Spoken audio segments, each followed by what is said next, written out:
Hi, good morning everyone. It's Niren from the Automotive Training Center here in Red Hill, Durban North. So today we're speaking to learners regarding a compression test, and if you ever take your vehicle to a mechanic and he suggests that you're feeling that the power is low or the vehicle has a hard start, and if he advises you on a compression test, what do we need to do? So a compression test, firstly, you would remove your spark plugs or your glow plugs or your injectors, depending if you're working on a petrol vehicle or a diesel vehicle. You would then be able to do a compression test on each cylinder, testing the physical compression. Remember, if the compression readings are irregular, if the compression readings are low, now what does that mean? Does that mean that we have a leaking valve? So is it on the cylinder head side, or is it on the bottom end, which is from the block, the pistons, the piston rings? In order to establish that test, it's a very simple further test that we can do.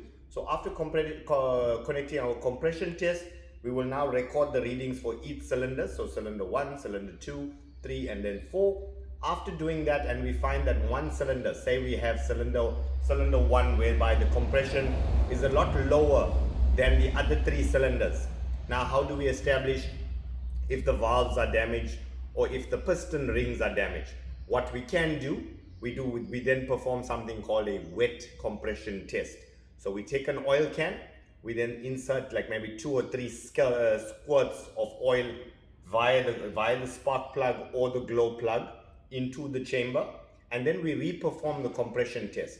Remember, if the reading increases, so if the compression was on a petrol vehicle 8 bars, and after we now insert 2 or 3 squirts of oil, remember that oil now creates a seal around the piston rings. So by creating that seal, and if the compression increases, so now on the second time, the compression now goes up to 10 bar or 12 bars of compression, that indicates that what the piston itself, the compression that builds up, so every time the piston moves from BDC, so as the piston goes down, from BDC and comes back up to TDC, it's losing compression via the compression rings, and that compression now is going into the engine sump.